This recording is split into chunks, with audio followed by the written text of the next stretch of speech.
Alrighty, well, a very, very, very happy Thursday, and welcome to the throw-in here on the TNC Sports Talk YouTube channel. Justin here, back with a 2-hour program. Want to welcome you guys in. Want to go ahead and apologize yesterday for the kind of lackluster audio that I provided. I didn't realize that I was set up to be on the camera audio that I have, but so I made sure that the audio is connected perfectly this time. Well, man, I'm planning on having a good program with you guys today. I got a couple of things that I want to talk about. Probably a little slower day in sports because the Reds have the day off. Okay, we just coming off of an AEW Dynamite, which was packed brim and stone through and through. So we will kind of talk a little bit about that. I want to know what we're going to bring up. There's a couple of subjects I want to bring up that kind of turns down throughout the world of sports. So a couple of things that I want to talk about today in today's program. And, just because I want to talk about something doesn't mean we have to talk about something. If there's something that you guys want to talk about and there's a subject that you guys want to bring up, then in the YouTube comment, you guys have to head on over to our YouTube channel. And under our YouTube channel, head on, in the comment section, give me ideas. Give me stuff that you guys want me to weigh in my opinions and thoughts. So, but today, what I have kind of in store for you guys today, mainly in the back end, want to talk about the quarterback issue with some of these teams as the 49ers. I guess the question for the 49ers is, are they safe with Trey Lance and Brock Purdy going as quarterbacks for 2023 with injuries that's been lurking? Also, what are the options in Miami for Tua Tagovailoa? Something I learned this morning was that Tua is part of that 2020 class that has that contract extension, and this is the time, year where they can kind of consider putting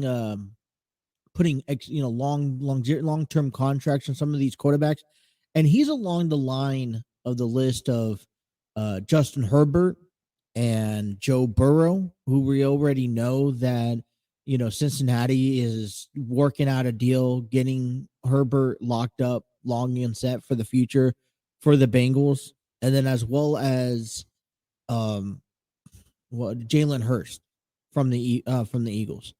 And right now, at least two of the four quarterbacks in the franchises are probably confident enough to be, all right, these two quarterbacks, Joe Burrow and Jalen Hurts, for the Bengals and for the Eagles, took their team within the first 4 years of their NFL career to the Super Bowl.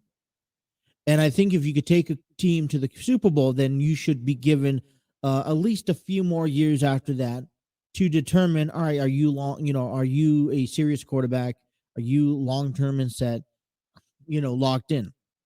And I think Joe Burrow has the upper advantage over the other three quarterbacks because he was the first quarterback out of these four guys that were capable of going to the Super Bowl.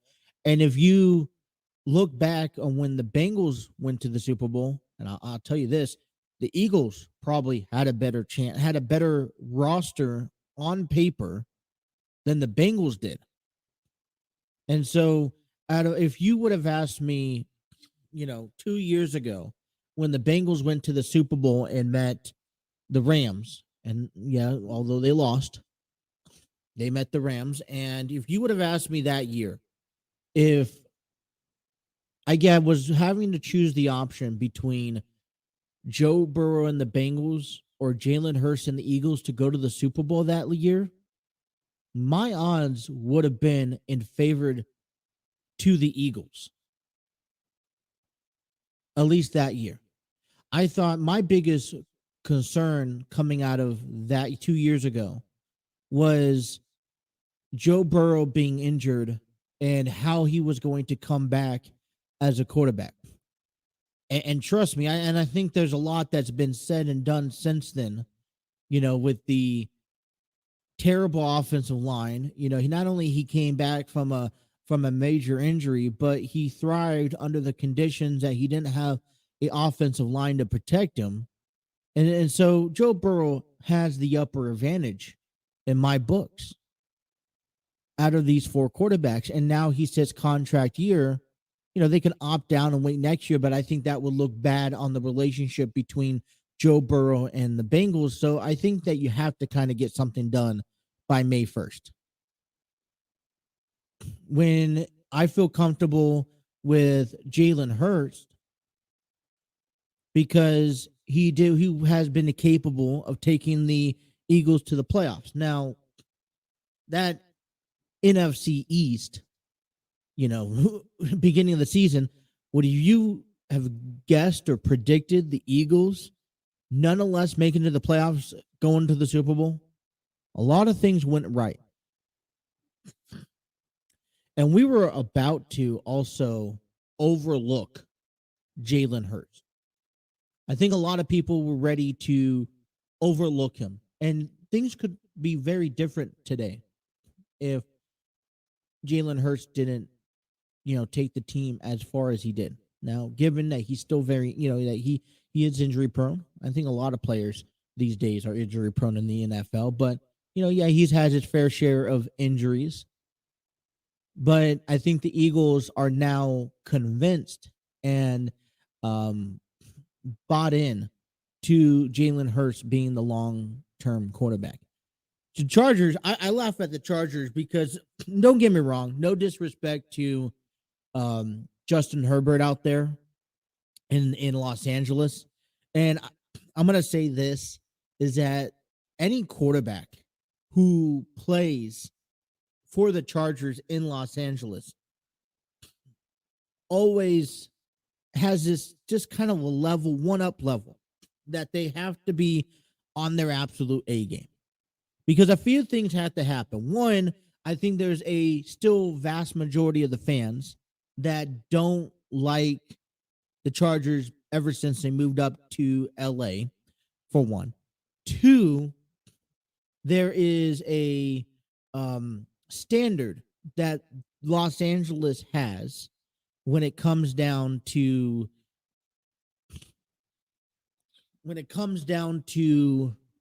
having playing standard, and you can't be a crappy team in LA and get away with it. You have the Dodgers, the Angels, the Kings, the Ducks, the UCLA Bruins, not Bruins, Bruins, USC Trojans. You had the Rams, and then the Chargers, Lakers, and Clippers. And LA is one of those sports teams that this, you could get away with a year, but you have to take control over the team, and you have to step up to the plate. And, and on top of that, you have to be better than the Rams, who are still the number one team in LA. And you have to be better than everyone else. So I think the standard is for Justin Herbert, giving him credit. He's a good quarterback, but and I think maybe this is the Chargers' curse, in my opinion, because they could get to the playoffs. They're a good team. We know that they they're very good during regular season, but how well are they in the postseason? Last year, against the Jaguars, they kind of just plummeted. So we'll talk about Tua Tagovailoa, because the Dolphins are going to have a pretty big decision moving forward. And they don't look interested in rushing into that conversation or into that agreement. And I kind of agree. We'll go ahead and talk about, I want to talk about the Bloodline. That kind of came across an article this morning. It was actually listed yesterday, where the Bloodline ranks among greatest fractions. So I'm going to take, they listed out 8 fractions, probably like the top 8 fractions of them all.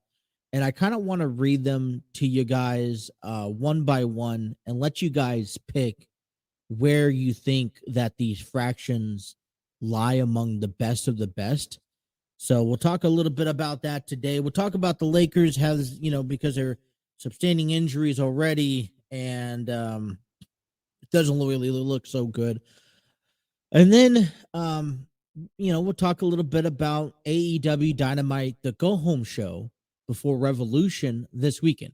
Remember, wrestling is going to be pretty big for the month of March. All right. We are 31 days now away from WrestleMania 39. And I do want to also go ahead and mention that that they have yet to announce a Hall of Fame inductee yet this year. I don't know what their plans are or but I think the only opinion I have on that is that I'm a little disappointed because I want, an induction ceremony, knowing that you're going to have a Hall of Fame event. You want to give these athletes who are going to be inducted this year enough attention. And I don't think the WWE is doing that this year. I don't know what the game plan is. I'm interested in finding out. But we're 31 days from WrestleMania. We are 29 days, and I think I got my math wrong yesterday, but 29 days from opening day of Major League Baseball, and everything else still be, in between. Now, like we said earlier this week, promoting the upcoming pay-per-view, not pay-per-view, but the last Road to WrestleMania, final roadblock, where Sami Zayn and Roman Reigns will go at it one more time in Toronto, Ontario, Canada. And then that's going to be for the undisputed WWE Universal Championship. So if you guys are in the area, I kind of want to know, is there a streaming service for this? Because everything changes for the tomorrow night, because tomorrow night is going to be huge. It's going to be a busy night for Roman Reigns. There's a couple of things on his plate. But Sunday, if I'm not mistaken, is the first pay-per-view of the year for AEW at AEW Revolution. And we talked about some of the matches yesterday, and we'll go over some of the matches tomorrow and give you maybe thoughts and opinions. And the big one that's sticking out is this past, I say about a month and a half rivalry between MJF and Bryan Danielson. And they're going to set way to square off in the ring this Sunday inside in an Iron Man match, 60 minutes long. And it's a rare sight. We don't quite see Iron Man matches all the time. But these two men have really started getting to each other as of late. And maybe I'm a fan, maybe I'm not a fan of this match. But the one thing I could tell you is that you see Bryan Danielson as this GOAT, as this hard-hitting athlete, as this person who, what's the best way to put it? He's a workhorse in professional wrestling. He's earned his way in everything that he's gotten. He's had to earn it the hard way, not the easy way. And not saying that MJF hasn't earned anything himself, but Bryan Danielson is, when you think of an Iron Man match, you think of Bryan, you tie him along to Bryan Danielson. It's like, all right, this suits him because he can go the distance and then more. And so I think this is a perfect playing field for Bryan Danielson, because no matter how many time, you could pin, is the rules of the match is a 60-man match, all right? It's 60-minute match, excuse me. And the winner is whoever has the most wins. Now, if it ends up in a tie, the winner goes to the current champion. So therefore, we will see, who's the best of the best. Now, MJF is going to have a couple of different strategies, which I think helps include him to win in this match coming up Sunday. And that's one, he does, quote unquote, run away and as the bad guy in this storyline that can be used to his advantage. So taking away time off the clock from Bryan Danielson to do what he needs to do. But in a normal match, we will say, I think one of the biggest difficulties and the most challenging part is going to be from MJF. He's going to get a real taste and a real look for this, in a match dealing with Bryan Danielson, because the longer Danielson is in a match, it seems like the better the better he gets. And for me, you think of 60 minutes, Danielson's already dangerous after 10 minutes. I do think that a part of this match is going to have to come down, if you want to favor MJF, some weapons. I would like to see weapons. We talked yesterday about the whole bleeding aspect of it, and the weapons may have to come into play. Blood may have to come into play. But we know that especially Bryan Danielson is a workhorse. He gives you 110% each and every time he's out there in the ring. And he's going to push MJF to his limits. He's going to give him a realistic look at what a tramp. And at the end of the day, whoever wins is going to make a better champion moving forward.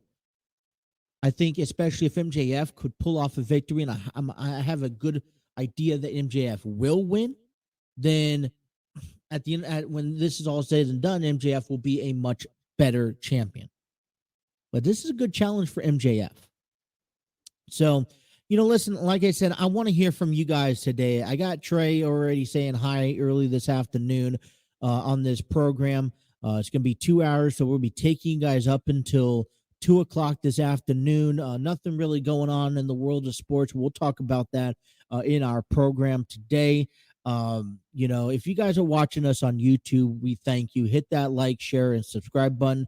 Be sure to have those notifications on and don't miss a single episode. If you guys are over on Facebook and Twitter, we thank you as well. Hit that like and share button. Make sure you share it with a friend. Pass on the word that we're going live, and that way people could jump in. If you guys are looking to jump into the conversations on our live stream, you guys want topics to talk about and say, hey, Justin, what's your opinion on this? I highly recommend, hey, go on over to our Facebook page and leave a comment down below. I get them. I'll read them.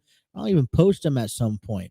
If you guys are downloading us and taking us on the road and listening to us, we want to thank you and appreciate all the listeners and everything. None of this is possible without you guys. All right, we're gonna step away, take our first time out of the afternoon. Come on back and talk a little bit about Reds baseball, as the Reds and the Athletics had a pretty interesting game yesterday. We'll give you all that detail here and much more to come. You guys are listening to The Throw-In with Justin. That's me right here on the TNC Sports Talk YouTube channel.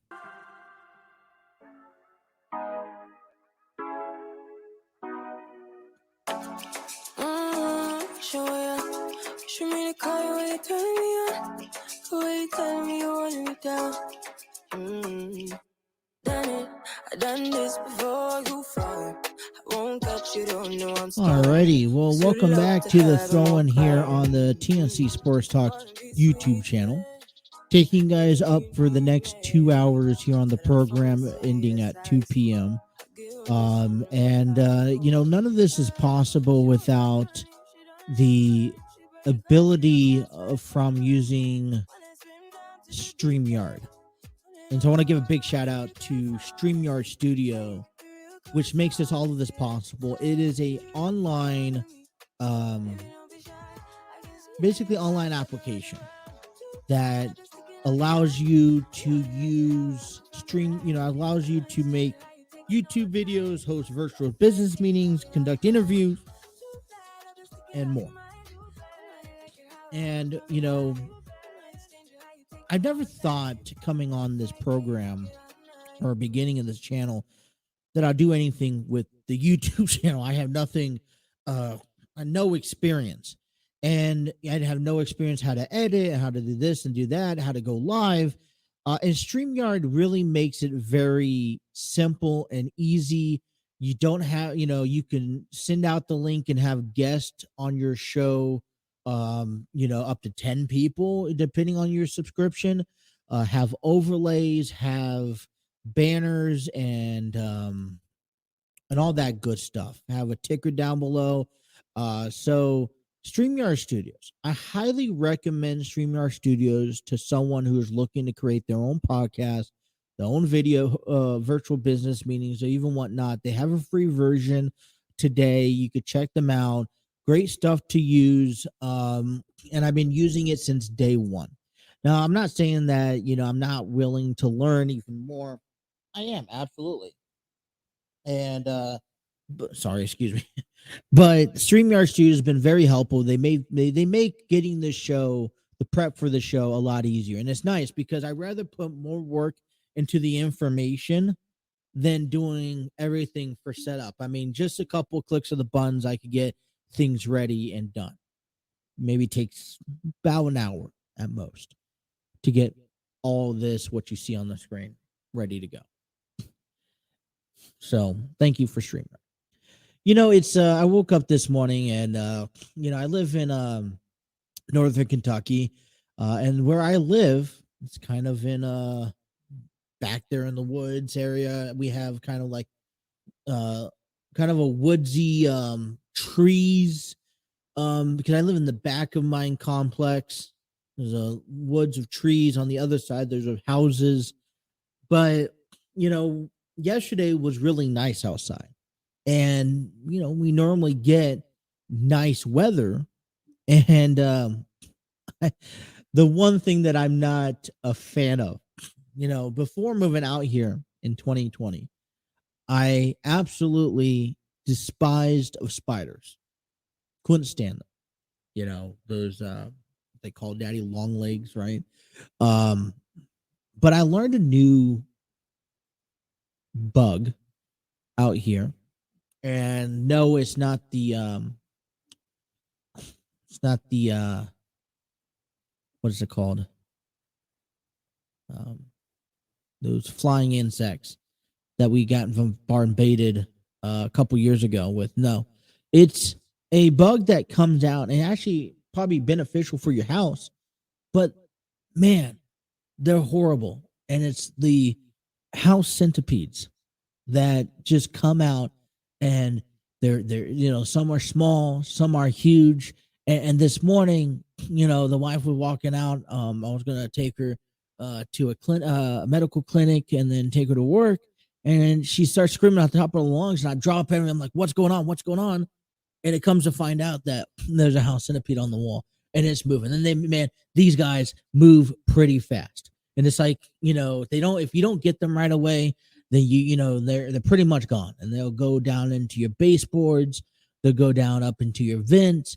I don't even know where they come out of. They just happenly somehow are on just somewhere, and they'll hide, and then they'll do this and do that, and man, I absolutely hate it. And I'm very big about bugs being here.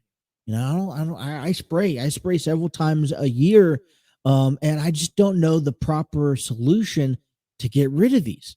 And I'm talking, if okay, so I know I probably shouldn't be doing this to you guys, and I'm not looking to traumatize you. So here's my pre-warning.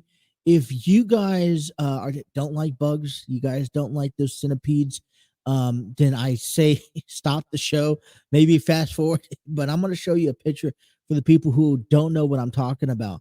These are these centipedes. They're everywhere. And you get them once in a while. There's really no way. Ooh, just to get rid of. There's no way to. I go the corny route, and I go out there and get. I use my vacuum because it gives me some distance with the to getting the leg off. Uh, I can't go up there with a napkin and kill them. Today I tried killing one with a shoe, and that only did so well. And they just sit there, and you wonder, are they, every move, they're pretty still, and then you try to get them, and if you miss them, they're shooting off. So I absolutely hate house centipedes, and if you guys have solutions uh, on things, so the complex that I live in, you can't use really any dangerous chemicals. So if you guys have non-dangerous chemicals or something that we could use to spray, I would love to get your thoughts and ideas. But man, I tell you, I did not. I hated spiders up until I hated house centipedes, and I moved out here now. And they only come out here during the spring and summertime because when it gets cold, they go away. But you know, it's like we're pretty good at keeping the house up. So I'm like, where in the hell are they coming from, and why are they coming? We don't have any reason for them to come. So, but yeah, that's kind of that story with the centipede. So, like I said, if you have any information, let me know about that. Oh, alrighty. So the Cincinnati Reds had a tough battle yesterday, man. Um, and you expect during spring training to have some tie ball games, and it's under the discretion of the umpires and the coaches on how far you want to take a ball game at. Majority of the time in spring training, they just finish off with 9 innings. Sometimes they pitch in the 10th innings just to see get some extra work in.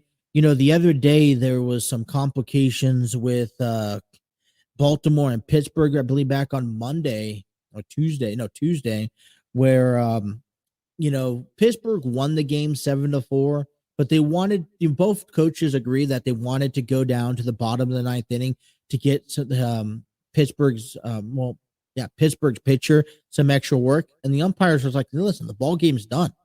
I'm not gonna stay and watch call another half inning. Game's done. Let me get out of here. And I thought that was kind of silly, in all honesty opinion. So, the Oakland A's and the Cincinnati Reds tied yesterday, 14 apiece. Oakland put up 14 runs, 17 hits, one error, through and through. Let me see. There we go. So I was just kind of doing some prep work. As the Cincinnati Reds, 14 runs, 12 hits, one error. It was Cincinnati's 10-run eighth inning. And you can only see this. You have to be there to believe it. That helped tie the ball game up closer to the time. I think they even took a lead, and then Oakland came back in the ninth to tie the game up. Graham Ashcraft went 2 innings with 3 hits, 2 runs, 1 walk, 2 strikeouts. We got a chance to see a lot of these younger guys. Richie Martin, Alan Serta, excuse me, Christian Encarnacion, Strawn, all 8 home runs to help this ball club out. Encarnacion was the one to hit the ball, was an involvement in the 8th inning in one of those 10 runs, the 10-run inning to hit a home run. Encarnacion went 2 for 3 with the run and 5 RBIs in yesterday's game. We have Richie Martin, who went 2 for 2, 3 runs, 5 RBIs, and a walk. Matt McClain scored 3 times without having a bat. He was walked 3 consecutive times to help the Redlegs tie the ball game. And I have Graham Ashcraft on his spring training outing here available. So let me see what I could do to pop that up real quick.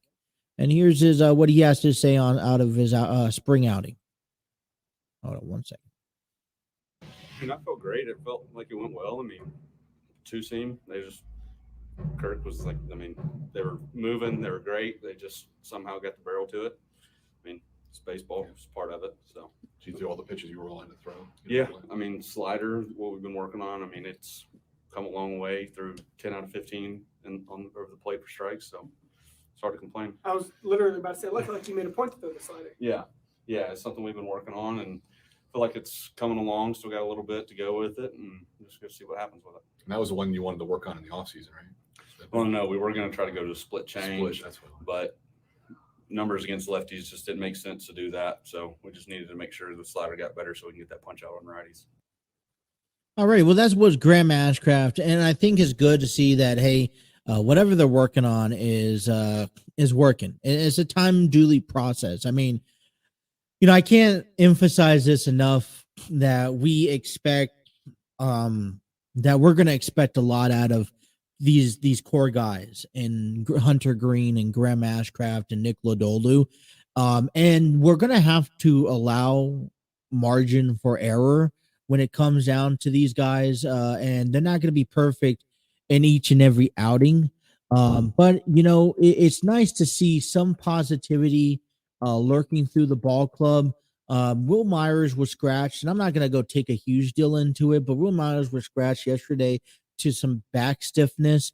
And there's questions. I'm not expecting this lineup to be perfect, but, we're eager to see, Joey Votto back in this lineup. And, it's going to be trying to figure out when he's available and, his road to recovery.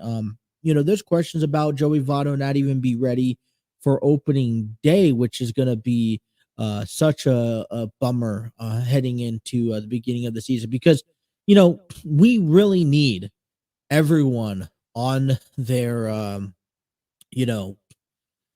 we need everyone on their A game. We need full sales away come opening day, and we're excited. It's baseball season, man. Who cannot be excited? But they're off today. They will resume action tomorrow against the White Sox. Luke Weaver will get the nod back on the mound, as we will see Chicago White Sox Dylan Cease on the mound to get that outing there. So that's that. Yeah. The Los Angeles Lakers, I'll be surprised that we're talking about basketball here. Los Angeles Lakers are kind of running into their first official second half of the season problem. And if they're looking to make the postseason, they're going to have to figure something out. We'll talk about all of that still to come right here on The Throw-In. You guys are listening to The Throw-In here on the TNC Sports Talk YouTube channel.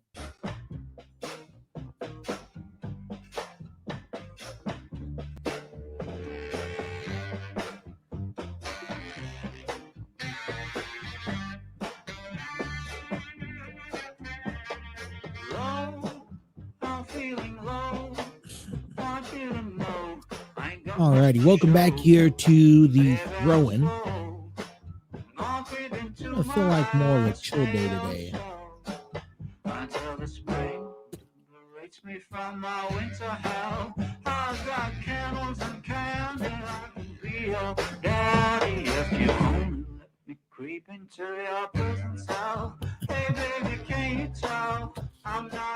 All these songs coming back from break is given to you by Epidemic Sound. Just want to give them a quick shout out. Stay tuned by Lars Erickson. I like some of these songs that they give out, a little catchy as we return back from break. Man, yesterday, I had to mention, yesterday was a beautiful day in the world of sport. Some impressive victories we'll go over for Cincinnati in the Cincinnati area coming up at the top of the hour. But I want to get into some of the things, and I don't normally talk tremendous about a basketball on this program, but it is the second half of the season, and I feel like it's important that and I feel like it's important that we look into giving you or providing you some sort of outlook, because we talk about college basketball. And, I don't know how much of this helps if you guys are NBA fans or if you guys are NCAA fans. I give you the notes that I take. I kind of wish I was a little bit more of an NBA fan to give you more ideas. But, there are some sports topics, I think, as a journalist, broadcast, however you want to consider me, opinionist, where you excel on. And then there are some sports and stories where you don't excel on. And so I think NBA is one of those stories where I'm going to openly admit, and this is why we kind of stay away from, other than providing you Cincinnati's and Kentucky's, scores. This is I kind of stay away from it. But I try. And, I grew up in San Diego, and when I moved out here, I kind of grew up on the back end of the Lakers and Celtics. And I've always despised the Lakers for some reason. And don't ask me why. Was maybe because everyone else on planet Green Earth saying the Lakers were the best. And I'm like, Celtics are just as good. I used to be also a fan of jerseys. I really loved the green jersey that the Celtics have. But anyways, I move out here. We don't really have a college professional team. And I think that is a fine thing. I don't think we need one. I think we are fine where Xavier and Cincinnati and Kentucky are at. I think we're pretty good at, with college, sports here, even if, let's say, even if the Bengals, let's say Cincinnati didn't have a professional football team, I still think that we are very rich in college sports through and through, So, but, NBA second half of the season kind of brought to you the scoreboard, the standings and where people sat out. And I think one team that I think attracts a lot of people's attention is where are those Lakers at? Now, I remember at the beginning of the season, all right, last year they didn't do so hot, right? They had challenges after challenges after challenges, and this dream team that LeBron James magically put together just didn't work. And then the whole, there was controversy about, do we allow LeBron to continue making those deals, and nitpicking at management saying, hey, we need him and him, or does management finally take over? And I think an understanding was that as good as LeBron James is, you have to allow him to have still some sort of input if you want a winning organization. Now, I'm going to tell you this: Lakers, back in 2020, winning the NBA Finals, I think on a hyphen season, and I'm not really showing too much excitement over that because there was a good amount of break that everyone had. The pandemic, there was people that weren't playing, and so on and so forth. But this year, Lakers, are kind of in the same boat. Now, they're not in a terrible position, but if they don't go and get themselves put together well enough, and they don't get their, act straightened up in the second half, is going to be, I think that it's going to be an issue. And I don't know if the Lakers can really afford to miss a playoff run again. At least not this year. Not with LeBron James. Absolutely not. And so these Lakers, they gone on, they kicked off the second half of the season, I think, in a pretty good spot, right? They go on, let me see what I could pull up. Past events. So I'm actually on the Lakers website right now. I would like to go down to, hold on one second. Takes me a minute to get there, like it always does. They go on in begin. He just got back from break. So they go on November 14th, 15th, and then they went back. All right, so this is where I'm at. So last Thursday, February 23rd, they come back from the All-Star break, and I think a lot of people were talking about what does the Lakers need to do to win? And I kept on hearing to myself, over and over and over again that the Lakers need to, there's a couple of things that the Lakers need to do. A couple of things are staying healthy because LeBron James and Anthony Davis are officially the core front of this team. It's a 1-2 combination, and they are the elite of the elite when these two men are playing together in each game. Well, what does the Lakers need to do to maintain their progress and have a good second half season? Well, one is obviously win games that you should be winning, right? And I definitely agree to that, right? It's just like baseball and just like football. These games that, here's a prime example, all right? I think the Reds knowingly are better than the Pittsburgh Pirates. So when opening weekend comes down, okay, here on March 28th, and the Pirates and the Reds square off in a 3-game series, you need to take advantage of winning those games. Now, I'm not saying that you have to sweep them, but you should be taking 2-1 at least. Falling short to the Pittsburgh Pirates to begin the season, I think, is not acceptable.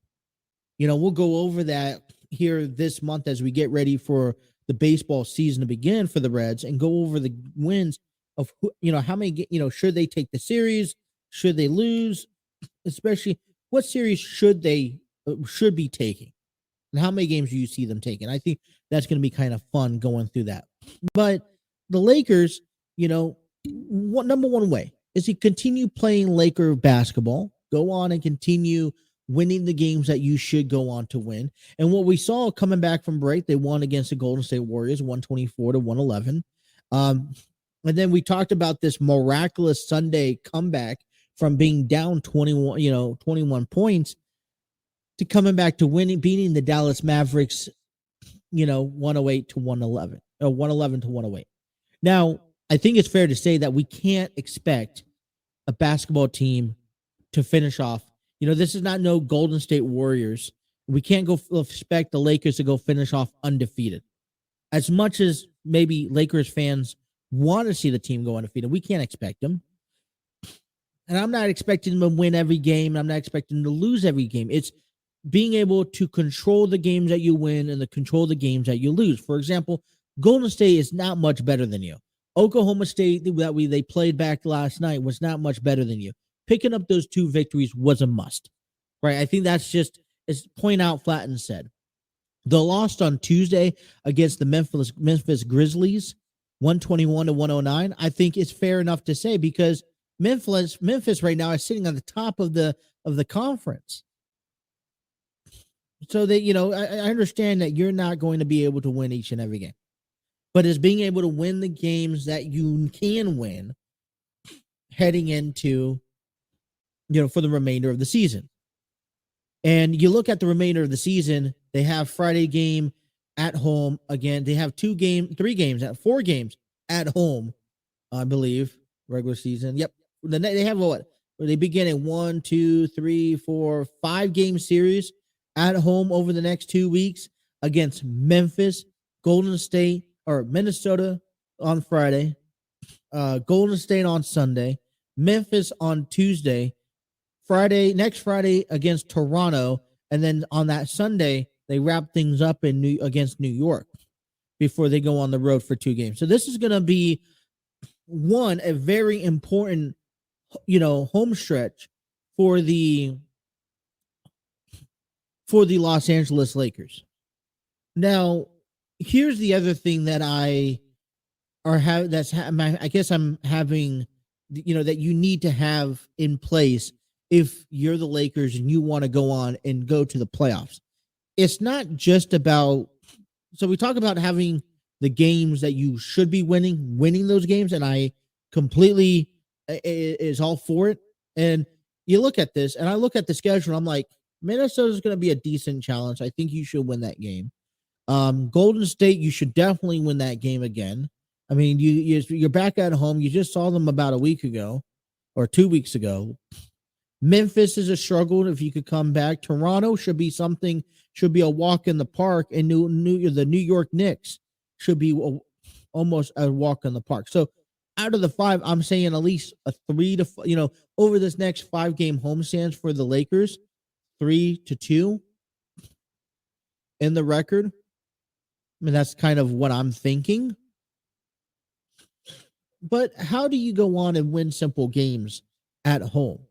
And that's about keeping your players healthy, right? I mean, it's about keeping your guys, in check and healthy for the remainder of the season. We already know, all right, that LeBron James, we don't know a timetable of when his return is. All right, he has this ankle injury that good thing he doesn't need surgery, which is great, but that's also a bad thing because we don't know how long it's going to be. And any period of time that either Anthony Davis and LeBron James are out of action, and especially together, nonetheless one or another, is bad because you're not giving your best foot out there. All right. Yesterday, Anthony Davis left early because of an ankle injury.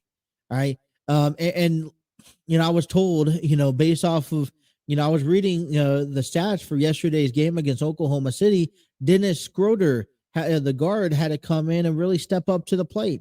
All right. I mean, he put up a total of, let me see here. I got it right. He put up a total of 26 points. All right. In the win. He had 2 rebounds, 6 assists in the game. He was shooting 87% from the free throw line. He showed about 50% of his 3-point conversions, and from the field goal, 44%. Really good game, right? And you got Malik Beasley, you got Mo Bamba, you got Jared Vanderbilt, Tony Brown Jr., all players that could step up to the plate. But it's very important that you have and you keep yourself, LeBron James, Anthony Davis as healthy, because especially when you get into the games that really count the most, when you get into the games with the Memphis Grizzlies, with the Denver Nuggets, you're going to want your best foot forward. And I guess I get concerned because do I see the Lakers going to the playoffs? Yes, I do. I think that the Lakers have what it takes that they can, if they stay healthy and they can stay on a normal, streak and, at least win 1 game a week, type scenario, then they put themselves in a really good position in being in the lottery, the play-in the lottery standpoint. But the things that there is required to get there, yeah, they could get there. But how they're going to get there is not beating the best of the best teams. I'm worried about beating everyone else. So then when you get into the lottery and you get into the actual NBA playoffs, if the Lakers come in and I've heard this a million times. Yes, NBA playoffs are completely different. I just don't know how well they will work up to a series with the Nuggets or with Memphis, nonetheless trying to finish off a regular season. So the Lakers have their hands full. There's no doubt about that. The Lakers have their hands full coming into the second season with LeBron James uncertain about his ankle injury. And with now Anthony Davis, who knows how long he'll be out. He's questionable for Friday with his ankle injury. So I guess I wonder how long it's going to last. And the other thing is, I don't think that the Lakers, the Lakers are going to have bigger questions in the offseason if they can't put something together and make some sort of playoff run. I don't know. What do you guys think about that? Do you guys think the Lakers could get to the playoffs this year? I want to know. I want to hear from you guys. All right. Our number one concluded here on the program. We'll get back with some more local sports around the town and all that fun, good stuff. You guys are listening to the Throw-In right here on the TNC Sports Talk YouTube channel. Trying to make up your mind like you need more time. You've already spent most of mine. Even when your words fail, you try to keep it light. You realize I'm done right. You can be honest. I don't appreciate your lies. It's about damn time you get it right. I'm up all night. Alrighty. Welcome back. Hour number 2 here on the program. Excuse me.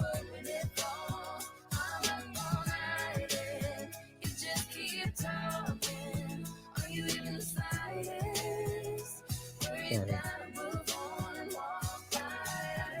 Just got some really good news.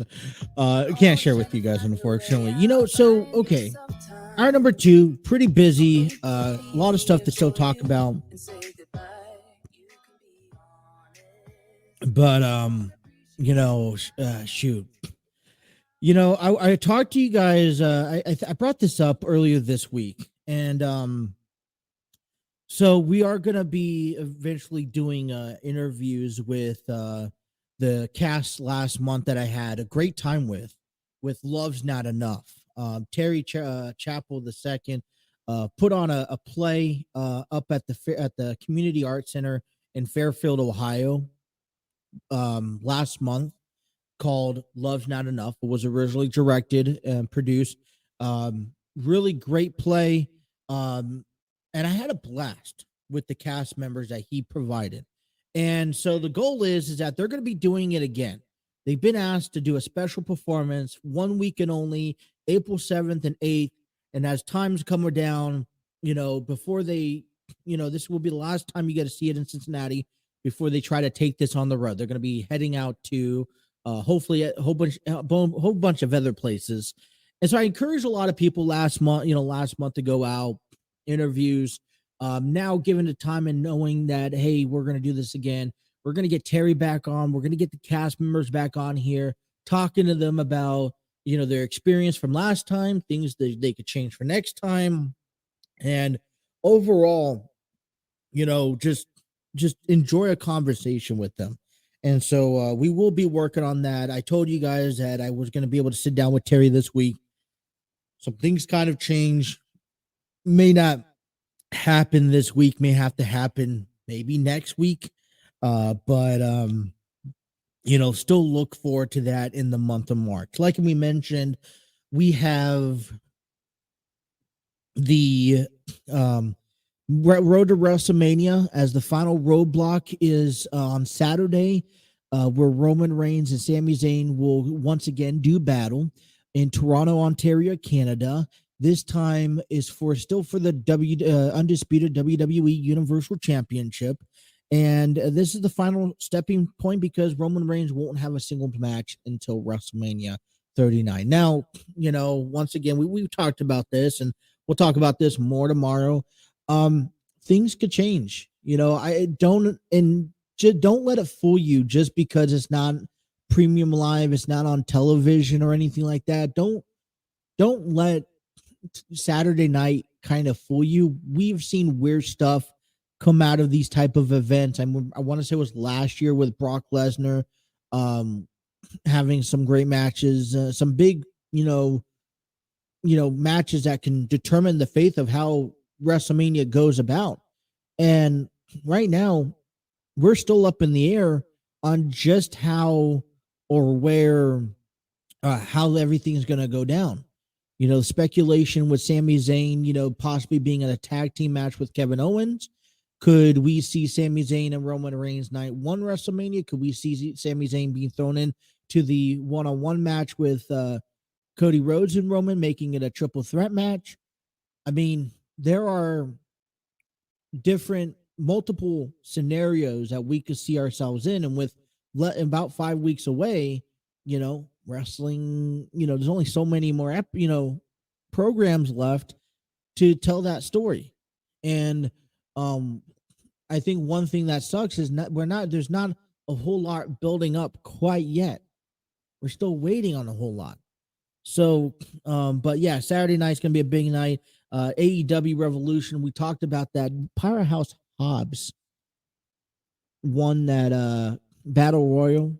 It's going to get a crack at with Samoa Joe again, and then the whole encounter with Wardlow last night.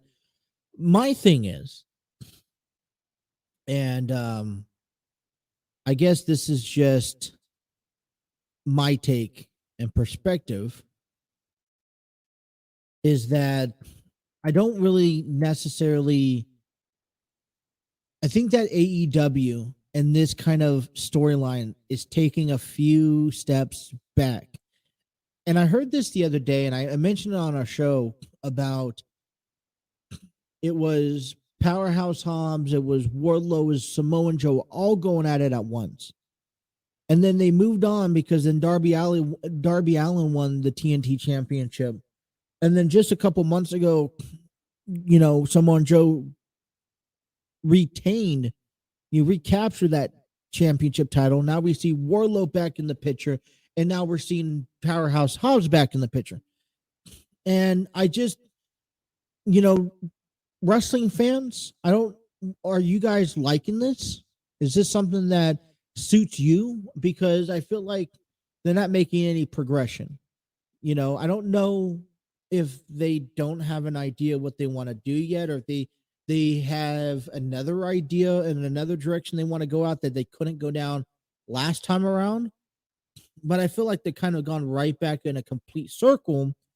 And, you look at, of all the opportunities of all these athletes that could possibly get their hands on Samoa and Joe, and we're just seeing the power force to be played. So I don't know. I'm not quite fond of it, but I guess we'll wait and see what Tony Khan has in store for us. All right, a couple of things around Cincinnati. The Cincinnati Cyclones took on the Tulsa Oilers last night. They picked up a victory, final score 5-7, with Josh Pasalt, Matej Picard, and Patrick Polino all putting up goals in yesterday's victory. And I think this is a neat victory, kicking off the month to a win. They do see them. And, what I like about this win was that you've seen a lot of different guys other than your Andrusiaks and, Vave of the Worlds. So it's a nice, exciting win for the Cyclones. The Cyclones, on this hand, in the ECHL Central standings as of this morning, Toledo Walleyes playing more games. They're currently in first place, tied at 74 points with the Cyclones, coming in 34th, 15-4. So Cyclones moved to 33-12-5 in the Indy Field, 33-19-2. Don't let the standings quite deceive you yet, because this is a neck and neck race for the ECHL Central, and it's been a fun one for like the last month. So I expect this to continue, and you're asking the Cyclones to kind of keep up their game, and they're been playing really good hockey as of late.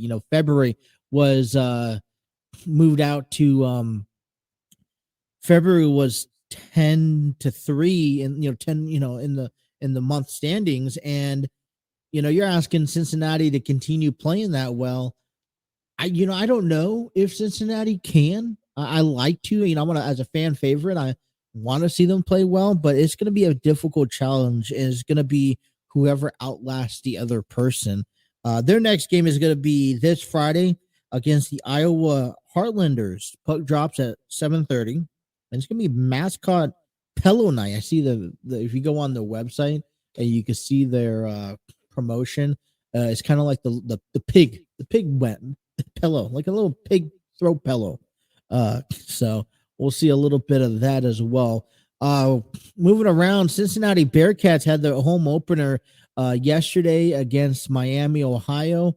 They ended up fallen short. It was a 5 hours 45-minute game, including the 2 hour, I think it was like 2.5 hour rain delay throughout the course of the game. The Bearcats fall short 15-12 in the combined score. Man, you gotta love the attendance. Their home opener, 2,503, really good crowd. Chase Hurst, starting pitcher for last night, went 1 inning, 2 hits, 3 runs, 2 walks, 1 strikeout. As Max Bregman was the second pitcher who went a little longer, 2 1/3, but in the deciding factor, went 2 hits, 3 runs, 2 walks, and 1 strikeout. Oh no, 2 1/3 innings, 6 hits, 5 runs, and 5 strikeouts. Excuse me. And then Nick McClanahan picked up the loss for the Bearcats last night, giving up 2 hits, 2 runs, and 2 walks. Home runs last night for the Bearcats, Cole Harding and JP Sponseller all picked up their first home runs of the season. It was kind of an interesting game, and I don't know how much was affected by the weather delay, but the Cincinnati Bearcats came up to a 9-3 lead early on, and then just kind of started slipping away as the game progressed. They get ready for a 4-game series this weekend against the North Alabama Lions. They'll be at home. If you guys are looking at something to do, check out Cincinnati Bearcats baseball.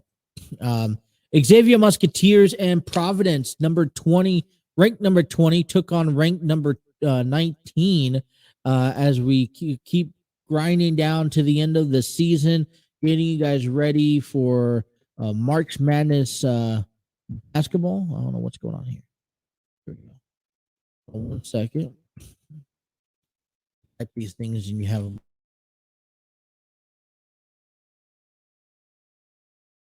Musketeers picked up the victory 94-89. Sully Boom put up 33 points along with Colby Jones at 29 points. Real key guys. And I'm, I really wish that these, listen, these are key players. And we know that. And they really shine all year round. Bohm went 11 for 19 for the free field goal, 4 for 19 and 3 points. Jones went nearly perfect, 10 to 11 on field goals, 3 for 3 from the 3-point range.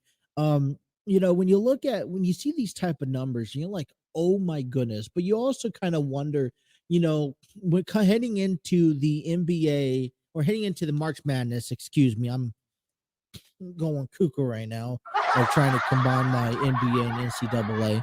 Well, when you get into NCAA March Madness tournament, which is expected to begin next week, and yes, Xavier looks really good, but it looks like you're relying on 2 top guys. And unfortunately, let's make this clear, you're not going to win an NCAA tournament off of 2 top guys.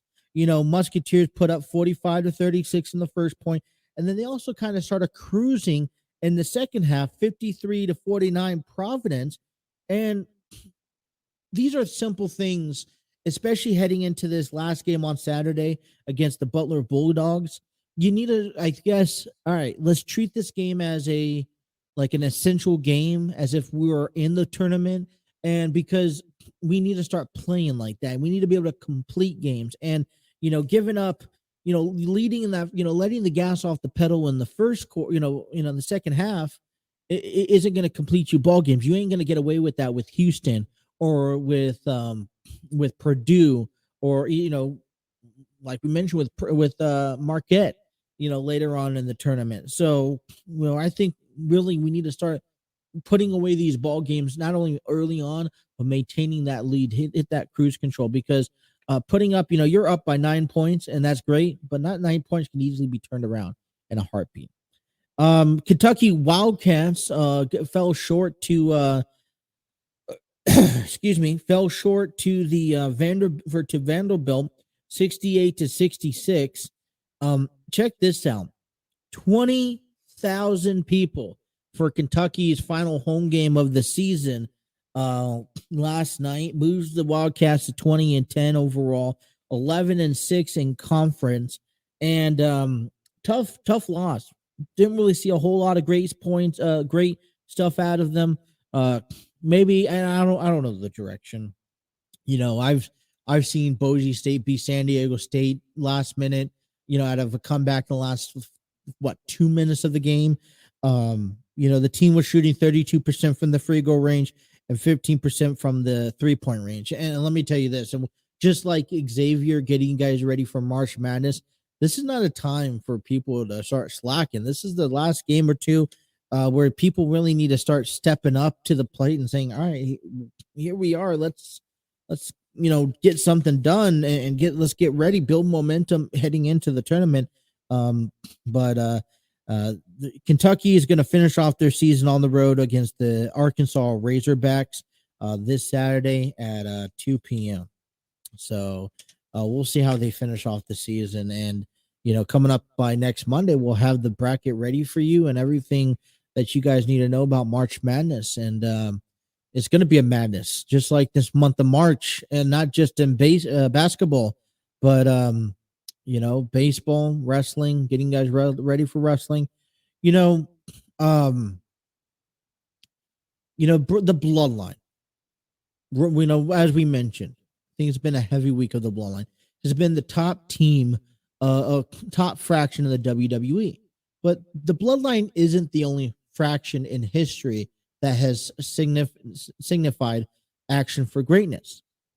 So when we come back from our break, I want to talk about the other top fractions that have made impacts and left legacies out there from their era and their time in history, and compare that to the Bloodline. We'll get all that still to come. Taking you guys up until 2 o'clock here on a Thursday. You guys are listening to The Throw-In on the TNC Sports Talk YouTube channel.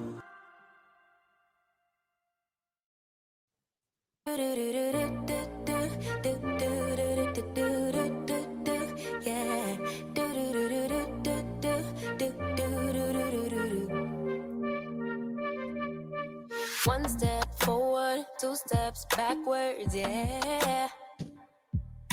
Immature lover who don't use big words, yeah. I want to welcome everyone back to the program here. Wrapping up a 2-hour program here, 1:23 in the afternoon. I want to kind of talk to you guys for a moment. And if you guys are also, anyone out there new looking to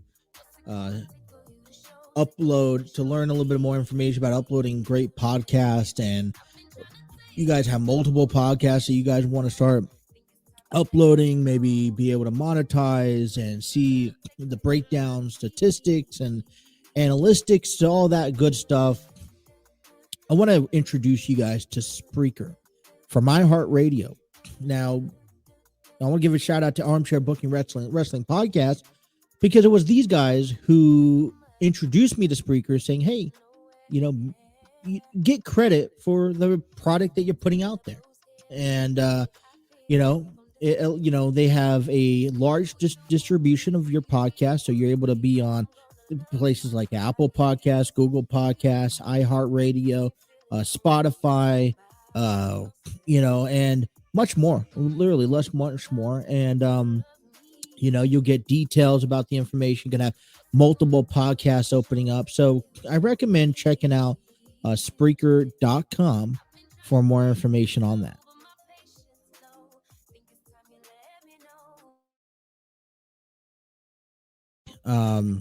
Man, this has been a beautiful day. Nice day outside, a little chilly, a little bit of wind. We had some wind, some storms last night for a couple hours.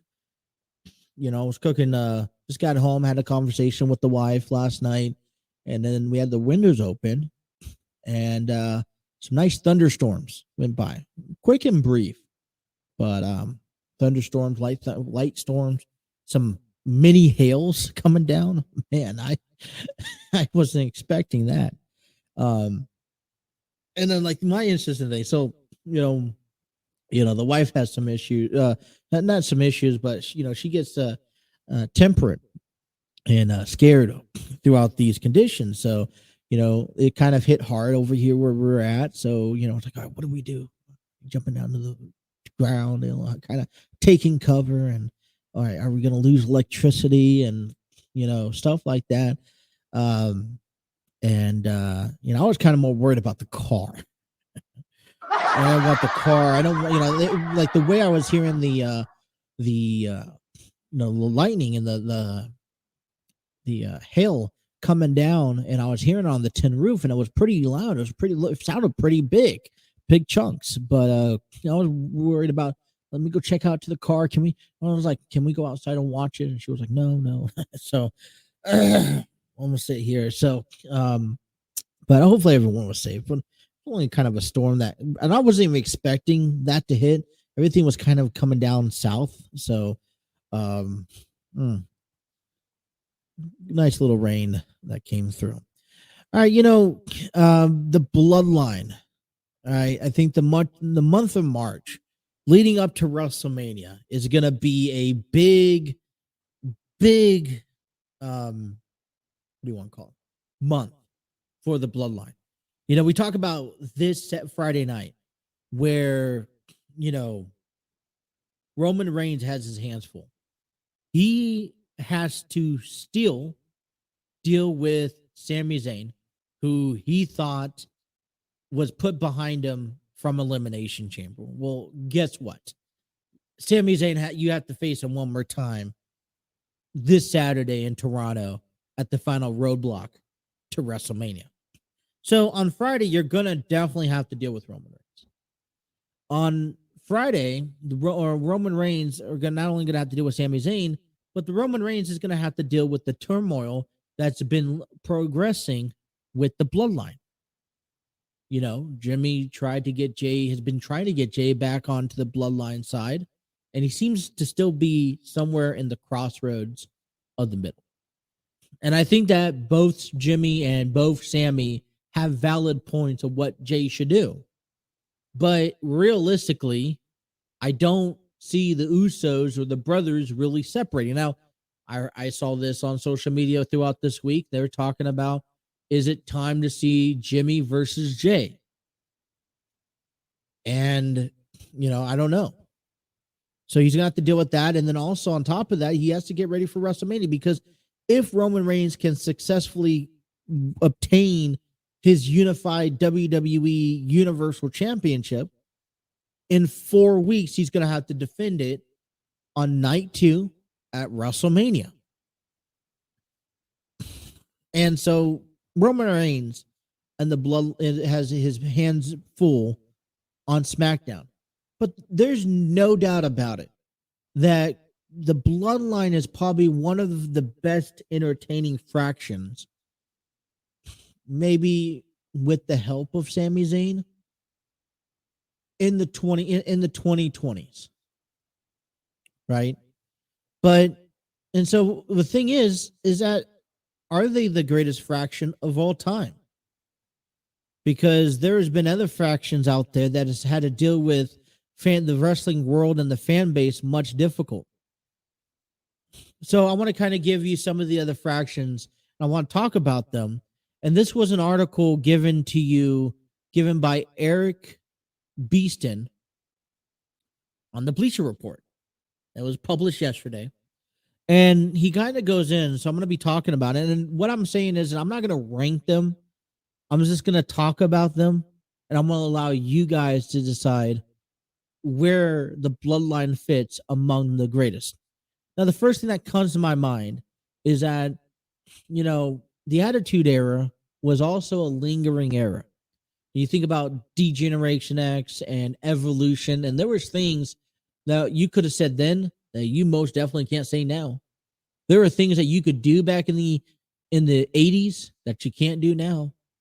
And so as time is evolved, how well has the Bloodline adjusted, and comparing what they're capable of doing to what these other fractions were capable of doing, are the Bloodline better than the rest? And it's going to be a tough question to answer. So we're talking about, the first one comes to mind is the Hart Foundation. Bret Hart, Owen Hart, Davey Boy Smith, Jim Neidhart, and Brian Pillman. Formed back in 1997. All right. With Bret Hart's heels turn. the Hart Foundation quickly became a centerpiece of WWE booking. The anti-American faction were beloved everywhere but the United States, where fans greeted them with the deafening boos and opposing the popular Stone Cold Steve Austin, The Undertaker, Shawn Michaels, Ken Shamrock, and Goldust, among others. The Hitman and his brother Owen Hart, brothers-in-law Davey Boy Smith, and Jim Neidhart, and family friend Brian Pillman have been underrated in the stories of WWE come from behind when in the Monday Night Wars, with many forgetting they helped shift the tone of the company's programming. Whether the top heels in America or beloved heroes north of the border in their native Canada, the Hart Foundation ruled over WWE for an unforgivable summer. It's their lack of longevity that hurts their spot in the rankings, even if they are still revered some 25 years later. Now, some of these fractions to these younger generations of professional wrestlers, you're not going to know too much information about. The Hart Foundation kind of happened, I was only 3 years old. It only took place over the summer. Wasn't really talked about too much after that. It's still talked about today, but, the accomplishment. And I still believe that is something said when you could have yourself as such a heel where you're hated everywhere you go. Isn't Roman Reigns in the Bloodline just like that? I think more or less so the Bloodline overall, Roman Reigns overall is just like that. The Bullet Club. I'm not going to go through this list. It's a long list. Anywhere from AJ Styles to Cody Rhodes to Jay White to Nick and Matt Jackson to Kenny Omega, to Tama Tonga, Chris Owens, Chris Bay. You know what I'm trying to say. Carl Anderson, Doc Gallows. Probably one of the greatest outside the WWE fractions ever created. That still is going on today. That is, always on a revolutionary change. There are a few modern fractions more influential on the landscape of professional wrestling than the Bullet Club. The brainchild of Prince Devitt, a.k.a. Finn Balor, in the mid-2010s, the New Japan Pro Wrestling Group will go on to become the headline act around which top storylines would revolve. And I think right then and there, you have to stop and you have to recognize Finn Balor and what he's been capable of doing since then. Before he came into WWE, there is not many athletes out there that are capable of coming in or making a name for themselves before heading to WWE. Finn Balor was one of them. You can't even say AJ Styles. Yes, he made a name outside the WWE, but he was a part of WWE before. And regardless of the outcome of his first run appearance in the WWE, whether it was a hit or not, there was plenty of wrestlers that didn't make a hit, but you still got the chance of wrestling with the WWE. I'm talking about guys who had to make a name for themselves without stepping foot at the Performance Center or without stepping foot inside a WWE wrestling ring.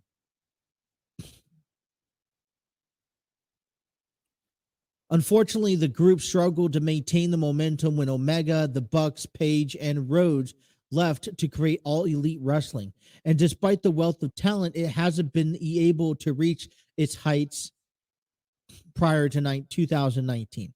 Still, the popularity of the Bullet Club and the sub-factions such as the Elite allowed the most prominent members to realize the desire of wrestling fans for the true alternative, indirectly leading to the formation of AEW.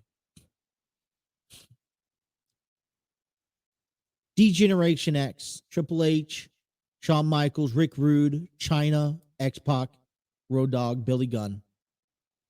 The faction began as an anti-authority, rebellious one that spat in the face of traditional and followed up with a irrelevant crock chop.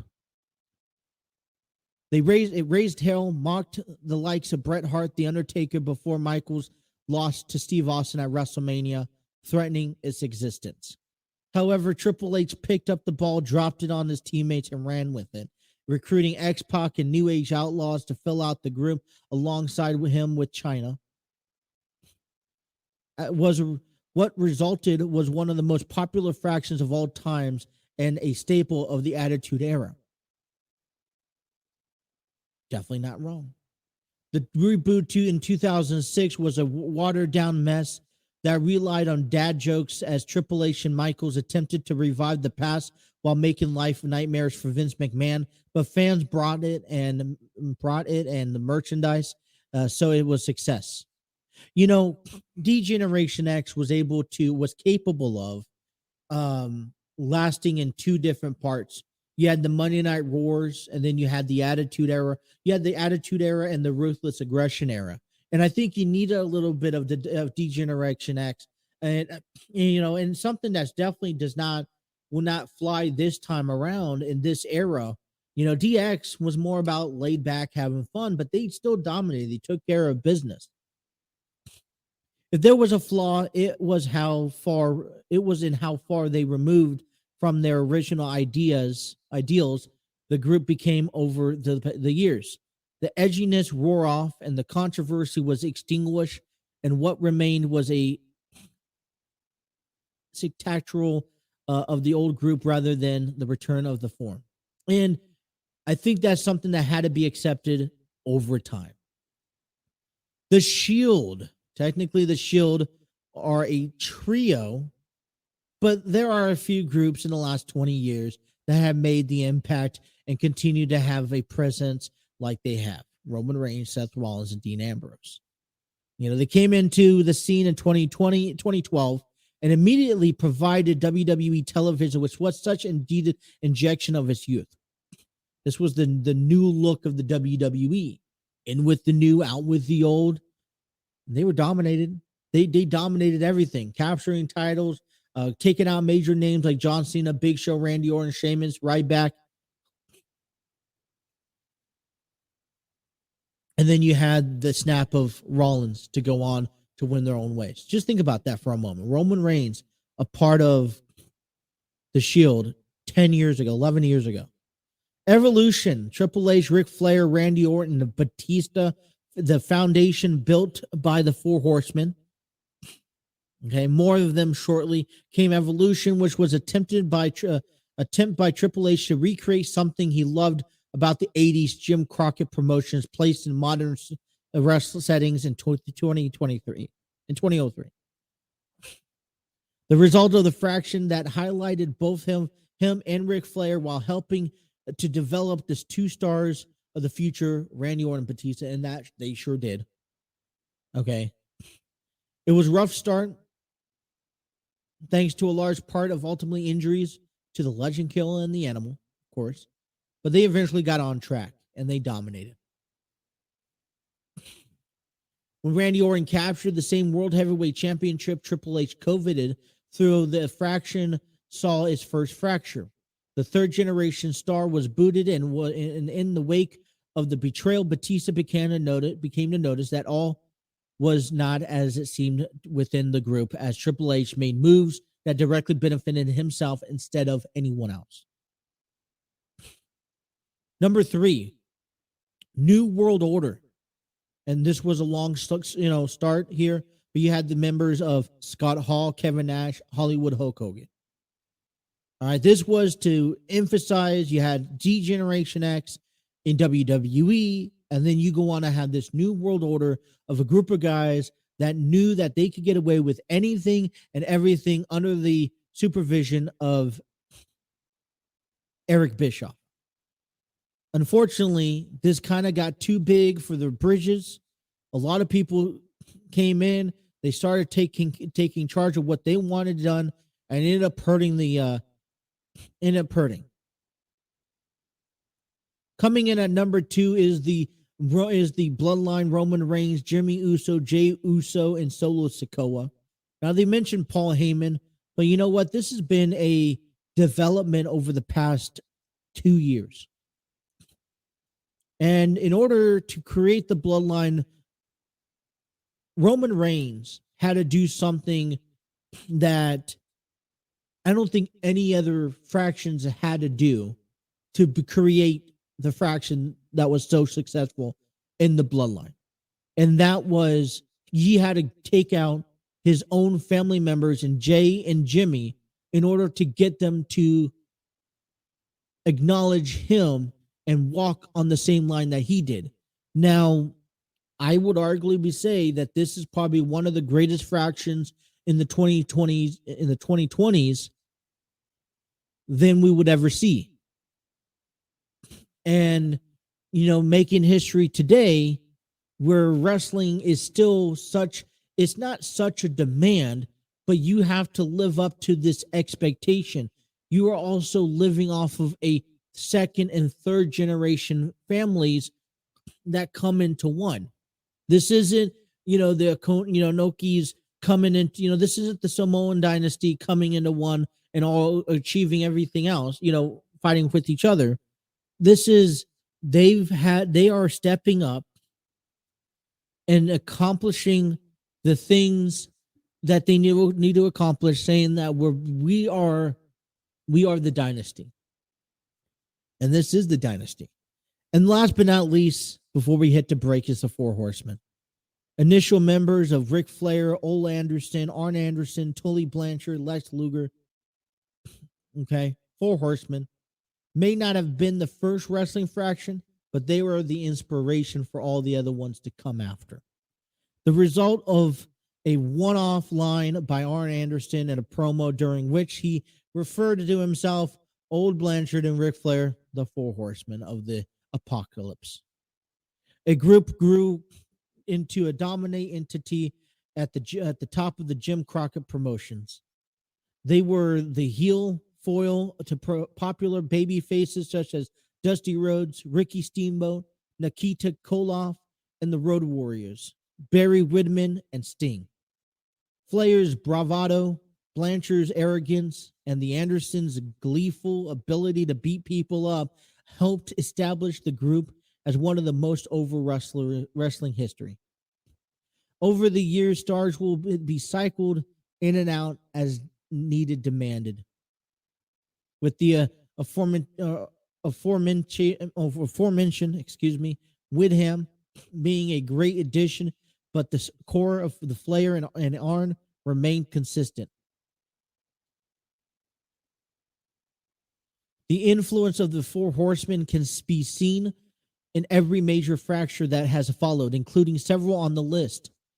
There is a main eventer at the head of the group, a dominant tag team, and an enforcer type in the mid-card champion to go along with them. The Bloodline, D-Generation X, Evolution, and even the core of NWO are evidence of the group's influence on the immediate and long-term future of the industry. There are still cited as a permanent fracture in wrestling for nearly 40 years after forming is a testament of what Flair and the company created by accident while selling a few multi-wrestler tag matches during the territorial days.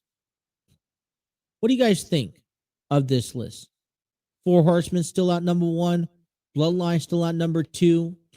Who's in your top three? I'm going to give you my top three, and we'll change into talking about some football coming up. Last break, taking you to the bottom of the hour. Throw-in continues here on the TNC Sports Talk YouTube channel.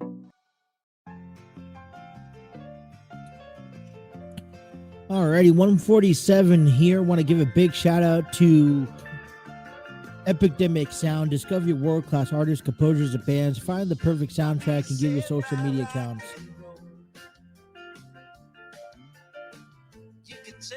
Discover your world-class artists, composers, and bands. Find the perfect soundtrack and give your social media accounts the music they deserve.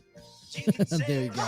Epidemic Sound is a royalty-free music link. For more information, check out epidemicsound.com. Alrighty. Listen, I didn't grow up watching the Four Horsemen, but I will tell you this, that, I think it is valid enough to say that the Four Horsemen are the entity, are the inspiration, are the entity of future greatness of fractions to come. And, I obviously Four Horsemen is at the top of my list. I think sometimes, people do forget about them. They're the longevity, 40 plus years, but 40 plus years and you're still talking about them. Just like WWE, like tag teams and like wrestlers. If your name can still be talked about for the next 40, 50, 100 years, then that's you did something right. For example, it's The Undertaker. His WrestleMania streak is going to be talked about forever. 100 years from now, we'll still be talking about it because no one is ever going to come close to winning 20 consecutive WrestleManias. It's just like winning 20 consecutive World Series or 20 consecutive Super Bowls. You're not going to win 20 consecutive WrestleManias. No one's going to come close. And so my question is to you, is the Bloodline going to be a fraction that is going to be talked about for the next 50 years? Is 3 years long enough? See, the Four Horsemen has always been able to come together under any circumstances, any promotion, anytime, anywhere. D-Generation X has been able to come back anytime, any place, anywhere. And that is the reason why they're still talked about and they're still relevant today. The Bullet Club are still talked about outside of WWE because they're anytime, any place, anywhere. Now, I think, you separate from the core of the Bullet Club to where they're at now. And yes, maybe it's not as the greatest thing. Sure is the longest. Out past an NWO. Now, when I think of NWO and I think of the Bullet Club, I think of originals. Yes, there's a couple of people that make it special that, came in and was additioned later. But really, you think of the original. NWO. The reason why NWO is so remembered is because this was the first thing that took out, that really competed with the WWE. And it wasn't just about competing. You really, when you were watching NWO and in WCW, you saw guys like Hulk Hogan and Kevin Nash and Scott Hall. And then you started seeing additional guys added on to the membership. Okay. And I mean, I know this is a long list, but I think it's still worth being mentioned here. Let me pull back up NWO real quick. You got also Ted DiBiase, which was part of, you had the Giant, which was later to become the Big Show. You had Miss Elizabeth, which was a very big entity.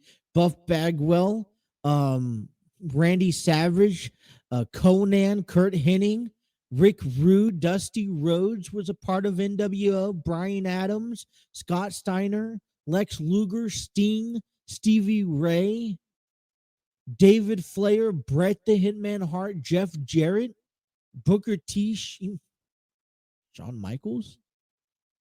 I mean, when you think of NWO, it really got away. And these were names that when you saw them, not only in the other promotion, and that was WCW, but when you saw them be a part of this fraction that was just dominant and was arrogant and was just, disrespectful. And this was the epitome of, this is the ultimate heel. And at one point, I think NWO had more heels, had more members than baby faces on the actual roster.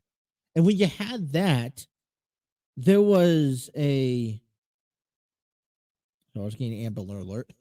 But when you looked at that and you looked on the WWE side and you first saw, hey, WCW is competing with us now, and they actually have talent that can beat us, and then you see the NWO and they could beat us.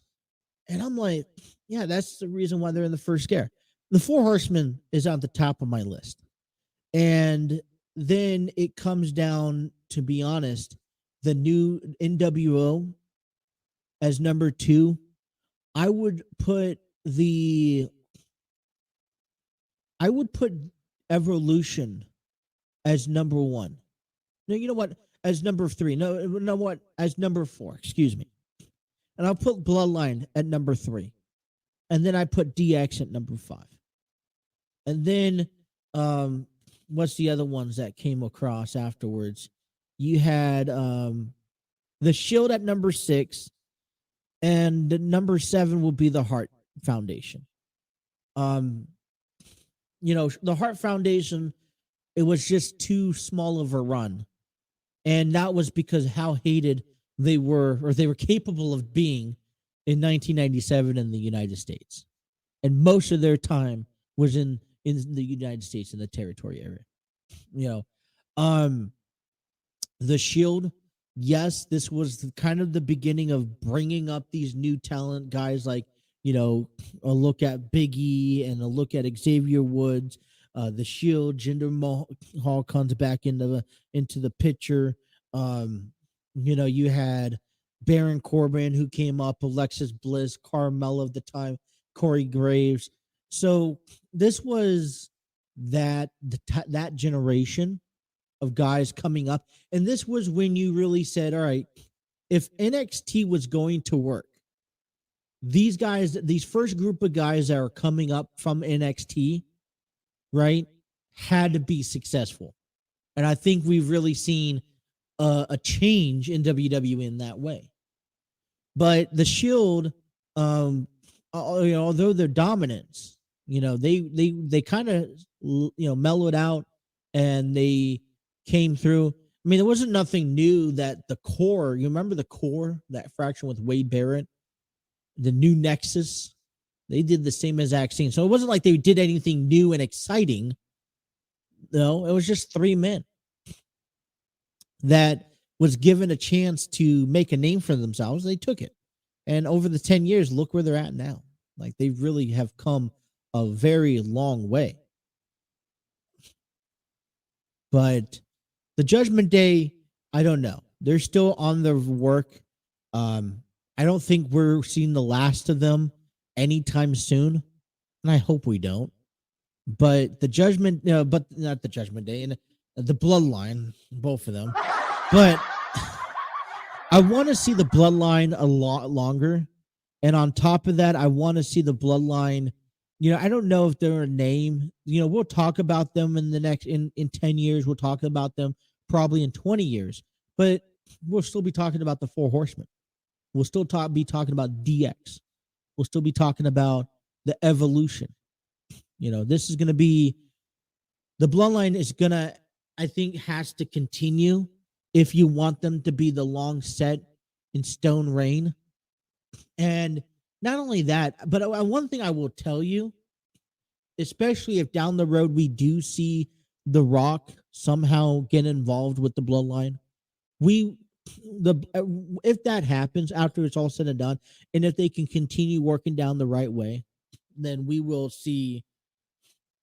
Then the Bloodline will be that fraction that not only people remember and can talk about, but they're going to be talking about it for reasons and how things went down, and see this big family feud that I think is enjoyable. And honestly, sometimes things it's time to start that. Well, a segment I did not get a chance to get to today is talking about Tua Tagovailoa, and to talk about the quarterback concerns in San Francisco, which is also related to guys like Aaron Rodgers and Tom Brady. So that is going to be on my bucket list for tomorrow. Now, tomorrow I got a nice event going for you guys today. We're going to talk a lot of SmackDown tomorrow, because Roman Reigns has his hands full on SmackDown with Cody Rhodes, Sami Zayn, and the turmoil of the Usos. So we'll be talking plenty of SmackDown. We'll get you guys ready for Reds baseball as they get ready to play the Chicago White Sox, heading into the weekend in the final games of NCAA basketball. and in NCAA baseball. Take a look around that. Cincinnati Cyclones get ready to kick off a 2-game homestands over the weekend. Get ready for that. Also, getting you guys ready for NXT Roadblock, which is next Wednesday. We got to get ready for WrestleMania as the road to WrestleMania continues, and Sami Zayn versus Roman Reigns tomorrow, Saturday night, and then WWE Evolution predictions and all that still to come. So we have a pretty good, impactful show. I don't know about you, but I enjoyed today's program. Let me know what you guys think down below. All right, be sure hit that like, share, and subscribe button. Make sure to have those notifications on. I want to thank you guys for listening to us on audio platforms and guys watching us on YouTube, Facebook, or Twitter. We'll be back again to wrap up another week of the throw-in. And until then, thank you guys for watching us. And you guys enjoy the rest of your day on the TNC Sports Talk YouTube channel. Take care.